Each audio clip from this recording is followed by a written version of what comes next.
asociado a los cambios celulares en la línea blanca.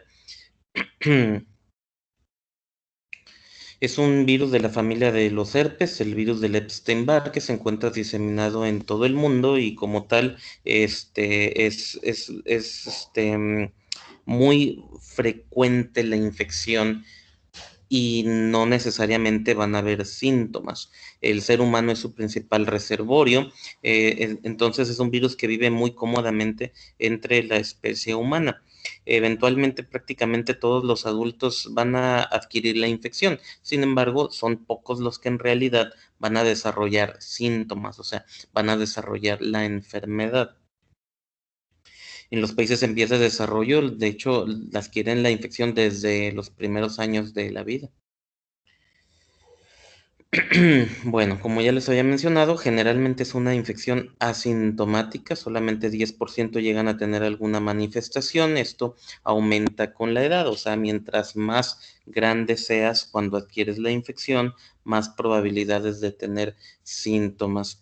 Y el pico de incidencia, como vieron aquí, pues es principalmente entre los 15 y los 24 años de edad, ya generalmente a mayor edad, pues difícilmente adquieres mononucleosis infecciosa. Puedes agarrar el virus del Epstein-Barr, pero no la mononucleosis como tal. Solo 2% de las faringitis van a ser por mononucleosis infecciosa, pero resulta que hay tantas faringitis todo el tiempo en cualquier parte del mundo que uno que otro van a ser mononucleosis infecciosa. O sea, les aseguro que ustedes van a ver a más de una mononucleosis infecciosa en su vida. De hecho, van a ver muchas. Lo que pasa es que muchas veces pues las confunden con cualquier otra etiología. Bueno, no necesariamente mononucleosis infecciosa, sino faringitis por Epstein-Barr. La transmisión es obviamente de persona a persona, por eso se le llama la enfermedad del beso. No necesariamente tiene que haber besos involucrados, puede ser simplemente el contacto estrecho con una persona que está eliminando el virus. Este viral shedding se refiere a la replicación activa del virus y la eliminación de él en secreciones respiratorias que se pueden diseminar a otras personas. Y esto es bien importante.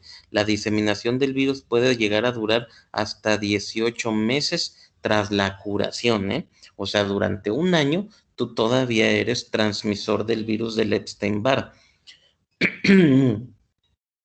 Se ha aislado el virus a través de la leche materna, sin embargo, esta no parece ser una vía eficiente de transmisión. También existe el riesgo de transmisión a través de la vía sexual. Sin embargo, pues aquí lo personal creo que sería imposible que diga una persona que la infectaron por vía sexual, asumiendo que no hubo secreciones respiratorias involucradas, ¿no? Bueno, tras el contacto del virus con la piel y sobre todo con las mucosas susceptibles, inicia la replicación en el huésped que se acaba de infectar. Eventualmente se libera este virus en secreciones respiratorias y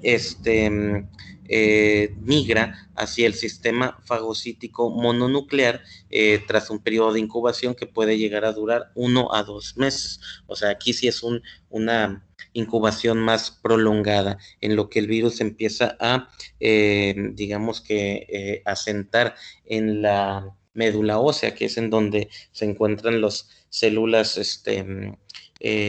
mononucleares, que es en donde pues se replica más fácilmente este virus.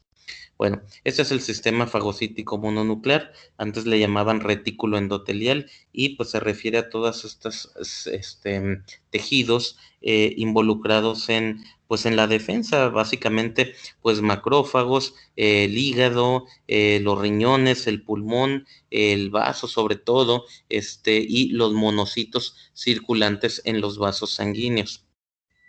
Obviamente todos los vasos linfáticos, los ganglios linfáticos, pues son parte de este sistema retículo endotelial.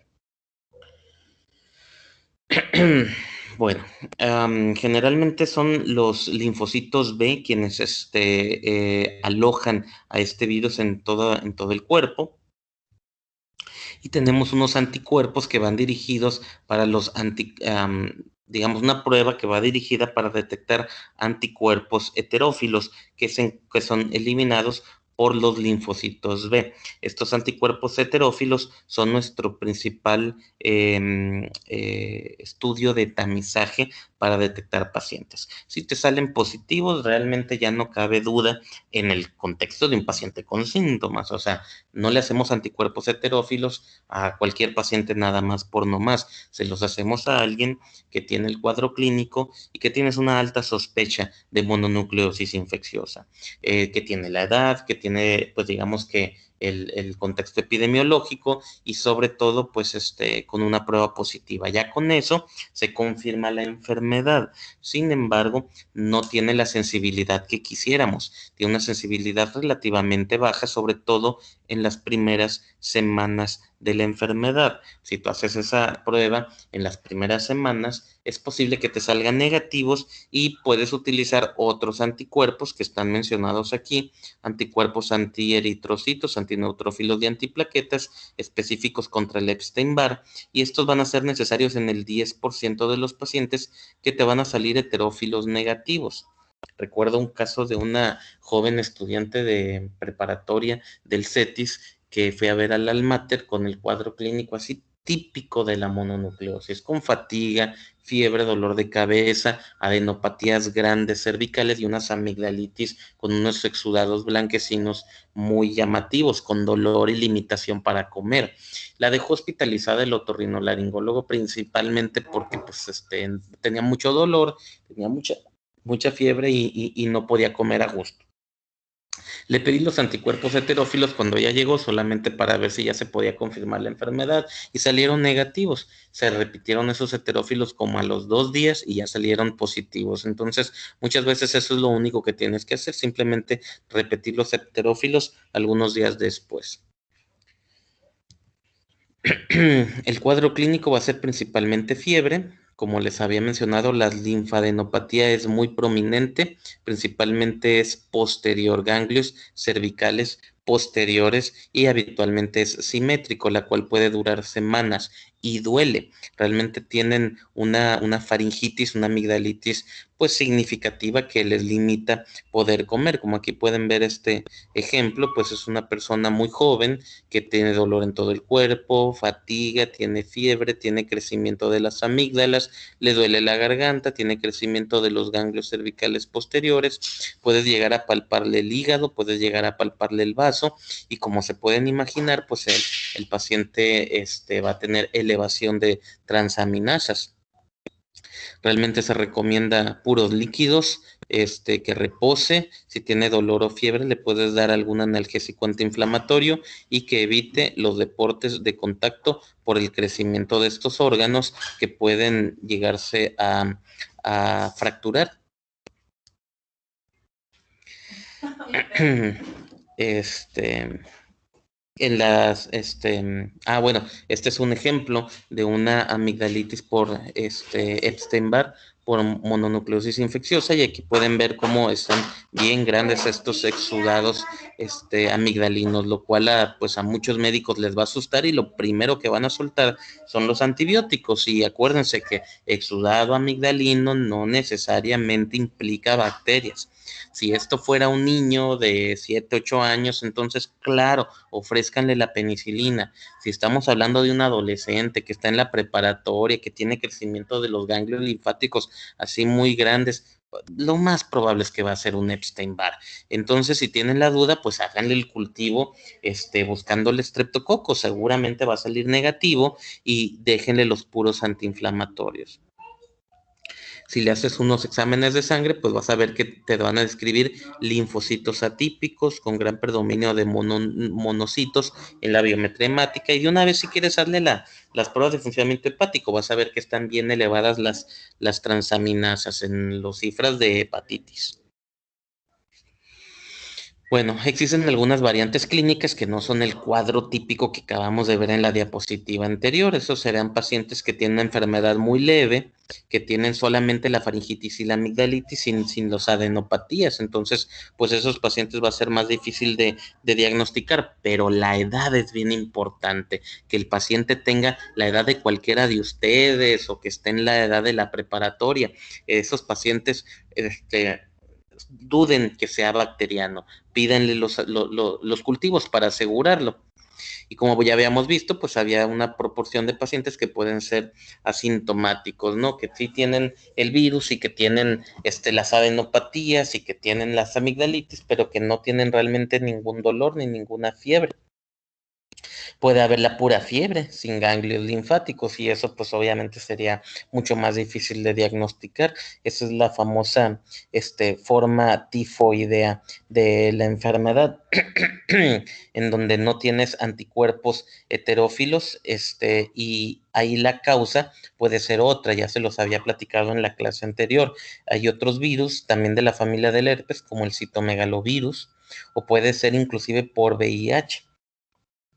De hecho, otro caso también que me pareció muy interesante fue el de un joven, pues de unos veintitantos años, que se hospitalizó en el IMSS. Me pidieron la interconsulta porque se veía raro el cuadro, ¿no? En realidad, desde que me lo platicó el interno, era un joven de veintitantos años que había empezado con fiebre, dolor de garganta, fue con su médico familiar y sospechó que era una faringoamigdalitis viral y le dijo que eran puros analgésicos y era correcto, pero no le explicó que los síntomas pueden ser medio largos y persistentes y como él no se curaba en una semana, fue con otro médico y le dijo, no, esto es bacteriano porque ya te debiste haber curado. Ahí fue un error, le dio antibióticos, no mejoró para nada, regresó con el primer médico familiar del IMSS y le dijo, bueno, mira, ante la duda, pues mejor te voy a mandar a que te vea el especialista en la clínica 30. Entonces terminó en la clínica 30. Ahí tuvo un altercado con un urgenciólogo que era de pocas pulgas y le inyectaron ceftriaxona y como ya lo deben de saber, cuando le inyectas un betalactámico a un paciente con mononucleosis, desarrolla un rash y luego se puso medio ansioso, se pelearon y ya mejor lo dejaron internado para que lo viera el internista en el piso. Y pues ahí el internista no estaba muy seguro, me pidió la valoración, ya fui a verlo y pues era un cuadro típico de mononucleosis infecciosa con unas amígdalas de las más feas que he visto en toda mi vida. Entonces les expliqué que en realidad él no necesitaba el internamiento, no le íbamos a hacer nada en el hospital mientras él estuviera ahí, si se quería ir, se podía ir. Entonces, 1 o 2 días después que se empezó a sentir un poquito mejor, se fue a su casa, le dije que se hiciera los anticuerpos heterófilos y ya con eso se iba a confirmar la enfermedad. Luego me lo llevaron a mi consultorio privado con los anticuerpos heterófilos negativos. Entonces, le dije, bueno, pues ante la duda, hazte unos anticuerpos ahí para citomegalovirus y hazte unos estudios de VIH y que sale positivo para VIH. Créanme que le pregunté factores de riesgo sexuales y me dijo que solo había tenido una novia, que solo habían tenido sexo una vez y pues ahí estaba positivo para VIH. Créanme que no lo digo por discriminar ni nada, pero se le veía al chavo que pues no era tan fanático de las mujeres, sino tal vez un poquito más de los hombres. Y luego lo vi como 2 años después, ya en tratamiento antirretroviral, ya con toda pues el fenotipo de un gay. Bueno, eso no tiene nada de malo, pero el hecho es que muchos pacientes te van a negar los factores de riesgo sexuales. Bueno, ok. Otras manifestaciones, pues es la organomegalia que ya les había platicado, principalmente el vaso, y es que el vaso es un órgano muy friable, así que cuando crece y recibe traumas leves, se puede fracturar, como pueden ver aquí en esta imagen, y eso se puede convertir en una urgencia quirúrgica. No siempre un hígado fracturado se tiene que operar, pero hay que monitorizar y super monitorizar a ese paciente en el hospital, ya que se te puede chocar, se puede desangrar. Entonces hay que evitar cualquier tipo de trauma en pacientes que tienen una esplenomegalia por mononucleosis infecciosa. Por eso se les recomienda básicamente no practicar ningún deporte de contacto durante un mes, que es el tiempo en donde el tiempo que tarda en desinflamarse el órgano. Así que como al mes de la enfermedad ya se puede reincorporar a sus actividades físicas. Antes de eso, pues entonces nada más monitorizarlo. Y les advierto que inclusive es posible que se fracture el vaso sin ningún trauma, de manera espontánea.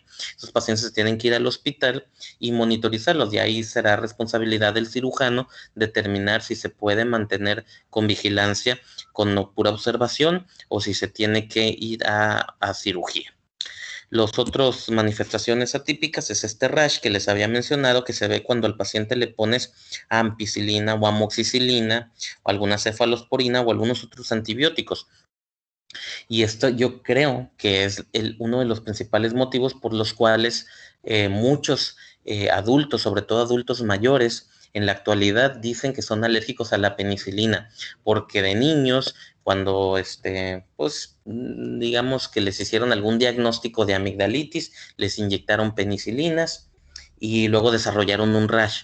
Seguramente muchos de ellos lo que tenían era una faringitis por Epstein-Barr y tenían una mononucleosis infecciosa y les pusieron penicilinas y desarrollaron este rash, que es una reacción idiosincrática atípica de muchos pacientes. Y luego dijeron, es que eres alérgico a la penicilina, ¿no? En realidad, yo creo que esto es una de las causas por las cuales yo creo que la mitad de los adultos mayores que ustedes van a ver en la actualidad, te van a decir que son alérgicos a las penicilinas y en realidad fue esto.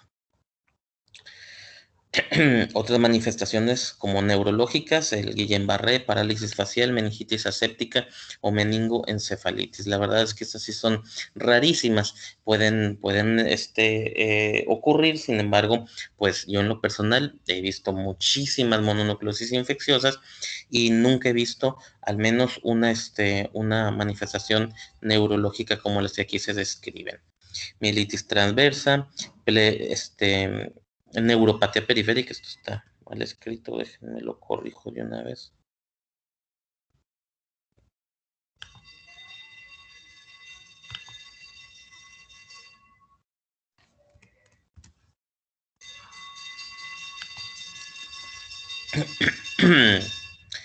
Neuritis óptica tampoco me ha tocado verlos nunca. Otras manifestaciones, hepatitis, esto sí es común, Prácticamente todos los pacientes que yo he visto con mononucleosis infecciosa han resultado con elevación muy significativa de transaminasas. Lo demás, esto sí, pues es raro, yo en lo personal nunca lo he visto, pero hepatitis prácticamente en todos los pacientes, porque el hígado es uno de los órganos del sistema fagocítico mononuclear.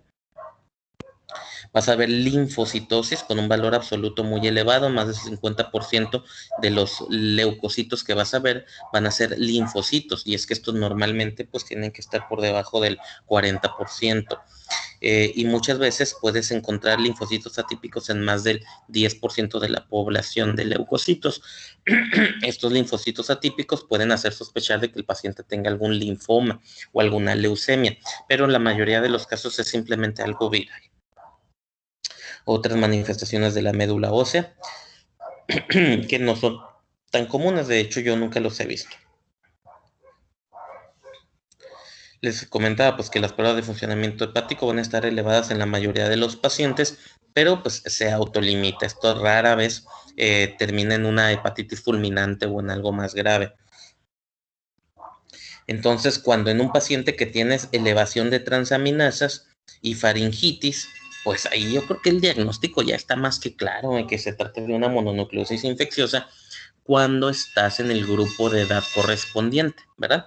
Te encuentras un adolescente que se siente mal, que trae fiebre, que trae crecido el hígado, que le duele la garganta, pues te encuentras elevadas las transaminasas y le encuentras las amígdalas con exudados purulentos. El diagnóstico es Epstein-Barr, es reposo, es líquidos y es vigilancia. Diagnóstico diferencial, obviamente, pues siempre vamos a pensar en una faringitis estreptocócica. Lo que yo quiero que ustedes no hagan es que le den antibióticos a todas las faringitis con exudados purulentos que vean. Siempre piensen, puede ser viral, en qué grupo de edad estamos, tiene un cuadro clínico típico de una enfermedad estreptocócica o pudiera ser otra causa. Citomegalovirus, como ya les había dicho, pues es un virus del Epstein-Barr, perdón, un virus de la familia de los herpes que también puede causar una enfermedad mononucleosis-like, que normalmente es mucho más leve. La infección aguda por VIH, pues es un cuadro igualito que el de la mononucleosis que les acabo de mencionar, como el del paciente ese que vi, y él sí tenía un cuadro así igualito, ¿no? Puede ser una reacción adversa a medicamentos. Estos son algunos ejemplos. Sinceramente, pues yo no utilizo mucho la carbamazepina, sí utilizo mucho el Inesolid, pero la verdad es que nunca he visto a alguien que me desarrolle un síndrome de mononucleosis like por estos medicamentos. Y los linfomas, bueno, eso sí, la verdad es que los linfomas se manifiestan con fiebre, con trastornos en la médula ósea, con adenopatías, con organomegalias como el hígado y el vaso. Entonces, pues sí, yo mismo he llegado a sospechar en un linfoma o en una leucemia en pacientes con Epstein-Barr, hasta que ya va el hematólogo y nos dice, no se preocupen, no trae nada neoplásico, y se queda con el diagnóstico de lo viral, en lo que salían los heterófilos.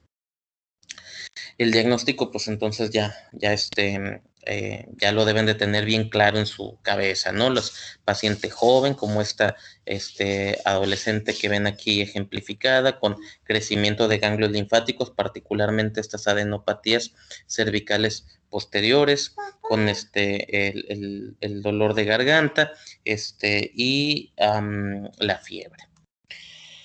En ausencia de la fatiga y las adenopatías, pues entonces el diagnóstico pues es más difícil. Sí es probable, pero tal vez es un poco menos probable. Los anticuerpos heterófilos te apoyan el diagnóstico, pero a veces que te salen negativos hay que hacer anticuerpos específicos. Y a veces pues lo que tienes que hacer es el hisopado faríngeo para buscar un cultivo y tratar de descartar la presencia de estreptococos. En sangre, pues normalmente vas a encontrar estos linfocitos atípicos que tienen una especificidad muy buena. Sin embargo, pues en realidad no encontrar anticuerpos, pero encontrar linfocitos atípicos en ausencia de los heterófilos, pues no te confirma el diagnóstico, ¿eh? Hay muchas otras enfermedades, como pueden ver aquí, que también te causan predominio de linfocitos atípicos. Entonces, estos heterófilos son básicos tenerlos disponibles, inclusive hay pruebas rápidas. No estoy seguro aquí en Mexicali si los hospitales privados las tengan, porque siempre que los he pedido, los hacen en laboratorio, los hacen en sangre, pero no importa, como quieran, los resultados los tienen rápido, el mismo día. Es una prueba de aglutinación en látex, se hacen a través de ELISA con una especificidad del 100% y una buena sensibilidad. Sin embargo, pues como no es una sensibilidad del 100%, por eso les sugiero que cuando les salgan negativos en la primera semana de los síntomas, repítanselo unos cuantos días después. Mira, como en la infección aguda, los falsos negativos durante la primera semana los puedes ver en el 25% de los casos. Si te esperas a la segunda semana, ya nada más el 10% van a tener anticuerpos heterófilos negativos, y para la tercera semana casi todos, el 95% los van a tener positivos. En niños pequeños, frecuentemente cuando son menores de 4 años, los vas a encontrar negativos. Entonces, toma eso en consideración y piensa en hacerle las pruebas específicas, ¿no? Anticuerpos específicos para Epstein-Barr. Algunas causas de falsos positivos, pues son estas otras enfermedades neoplásicas, el propio VIH y el lupus. Enfermedades autoinmunes como el lupus pueden causarte falsos positivos en los heterófilos. Entonces, pues nada en medicina difícilmente va a ser de 100%, ¿eh? Estos son los anticuerpos específicos que ya les había mencionado: IgG, IgM contra el antígeno de la cápsula, el antígeno temprano, que tienen una sensibilidad y una especificidad pues ya casi del 100%. Los IgG pueden durar toda la vida, por eso no nos sirven de mucho, sobre todo cuando el paciente ya es de mayor edad. Y los IgM, pues eso sí nos sirven mucho porque desaparecen. desaparecen a los 3 meses. Entonces, si el paciente tiene el cuadro clínico en ese momento con heterófilos IgM positivos, pues te confirma la enfermedad. Estos son otros específicos, el antígeno nuclear, que es un anticuerpo IgG que aparece pocas semanas después de los síntomas, pero son semanas, o sea que realmente no te sirve para el diagnóstico en la enfermedad aguda y nada más te sirve para pues confirmar que el paciente alguna vez tuvo la enfermedad. El IgA contra Epstein-Barr, pues en realidad no sabemos muy bien cómo interpretarlos, porque salen positivos rápidamente después de la infección, pero luego se siguen elevando durante un tiempo indeterminado, así que pues digamos que el resultado positivo en conjunto con los demás te puede apoyar la enfermedad.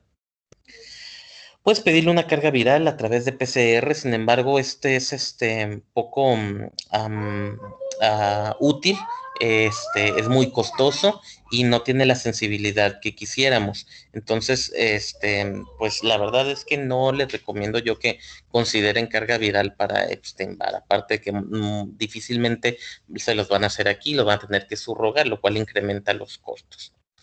Ya habíamos platicado pues que realmente no hay un tratamiento específico, básicamente consideren el paracetamol o antiinflamatorios para bajar el dolor de cabeza, para bajar la calentura o el dolor de cuerpo. El uso de esteroides es muy controversial y muchas veces pues es completamente innecesario, inclusive puede pues darle más riesgos al paciente. Acuérdense que son inmunosupresores los esteroides, entonces se pueden utilizar cuando el paciente tiene unas adenopatías muy grandes que no le permiten inclusive ni siquiera comer, porque eh, pues sí van a desinflamar las amígdalas, pero rara vez se llega a necesitar eso. Yo en lo personal nunca he utilizado esteroides en pacientes con mononucleosis infecciosa. Entonces, en el caso de una obstrucción de la vía aérea, pueden considerar la dexametasona. Como les digo, será en los casos más raros, en el caso de que desarrolle una hepatitis muy grave o una anemia hemolítica, que pues siempre tienen un fondo autoinmune. Los antivirales, como el aciclovir, que saben que son activos para los virus del Epstein-Barr, en realidad no ha demostrado ninguna efectividad en los pacientes. Sí puede detener la replicación viral, pero la verdad es que no cambia el pronóstico. El paciente no se cura antes, no evitas complicaciones, entonces no hay ningún motivo por el cual darle aciclovir a los pacientes con mononucleosis infecciosa. Tienen que aceptar el hecho de que no hay tratamiento, pero no se necesita tratamiento en la gran mayoría de los casos, similar a lo que ocurre con COVID. ¿Cuándo van a regresar los pacientes a las actividades deportivas? Pues como ya les dije, normalmente como en un mes.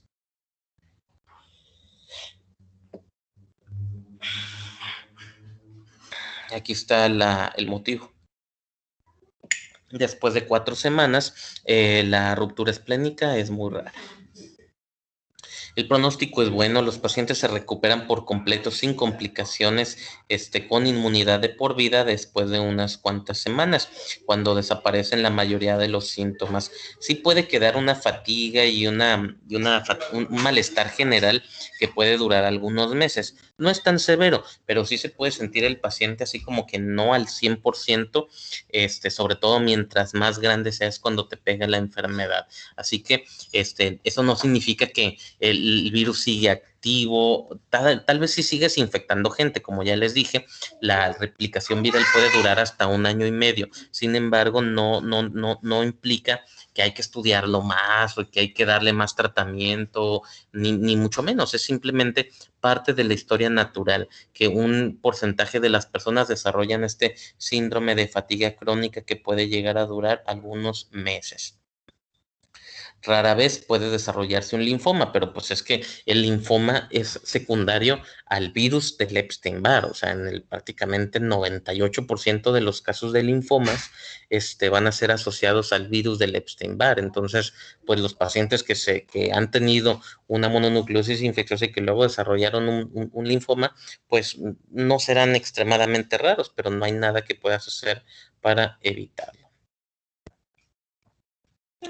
Tampoco hay vacunas que ayuden a prevenir la enfermedad. De hecho, rara vez se conoce la fuente de la infección. Digo, a menos que alguno de ustedes vea algún paciente que diga es que mi novia estaba infectada y al poco tiempo me enfermé yo también, pero eso es raro. La mayoría de las veces uno se va a infectar en el salón de clases por el contacto cercano, no necesariamente íntimo con una persona infectada. Y la verdad es que no hay restricciones para las actividades diarias, o sea, no hay que mandar el paciente a su casa durante un mes, o sea, no puede hacer actividades físicas, pero puede seguir yendo a la escuela, no más que se sienta bien. Si hay muchas molestias, si hay mucho dolor, si hay fiebre activa, pues obviamente no va a rendir nada, entonces no tiene caso que esté yendo a clases. Pero a los pocos días el paciente se va a sentir bien y no necesitas una prueba para decirte que ya se curó y que ya puede regresar a las actividades de la escuela. Los anticuerpos heterófilos no se repiten. Si ya salieron positivos, van a seguir positivos durante mucho tiempo. Bueno, esa es la última diapositiva. No sé si les haya quedado ya claro alguna duda al respecto. A ver, María. Doc, yo sí tengo duda. A Había ver, dicho que los linfocitos absolutos eran 4500 o 50%, ¿verdad? sí. Pero en otra diapositiva había puesto 450. ¿Se equivocó entonces? Sí, es un error. Yo creo que es un error, al menos así como como lo explicas, no estoy seguro a cuál te refieras, pero sí, normalmente los leucos totales son entre 4.500 a 10.000, ¿no? La mayoría de esos leucos son neutrófilos. Cuando más de la mitad de ellos son linfocitos, o más de 4.500 de ellos son linfocitos, entonces te habla de una enfermedad viral activa. No te habla de mononucleosis. Eso lo puedes ver tú en cualquier otra enfermedad viral. Ponle tú VIH, ponle influenza, ponle dengue, solamente que en el contexto, de nuevo, de un adulto muy joven, con adenopatías, con dolor faríngeo, con fiebre, con linfocitos predominantes, linfocitos atípicos, estás obligado a considerar mononucleosis infecciosa, pero definitivamente que no te confirma la enfermedad, simplemente te apoya el diagnóstico. Ok. Diagnóstico clínico totalmente entonces. No totalmente. El diagnóstico clínico es como sospechas la enfermedad y la confirmas con pruebas de laboratorio como son los anticuerpos heterófilos. Si te salen negativos, pídanle VIH. ¿Ok? Ok. ¿Qué más? Doctor, ¿y no se sabe más o menos por qué causa el rash? No, es una reacción de cada persona. O sea, algunas personas les ocurre, algunas no.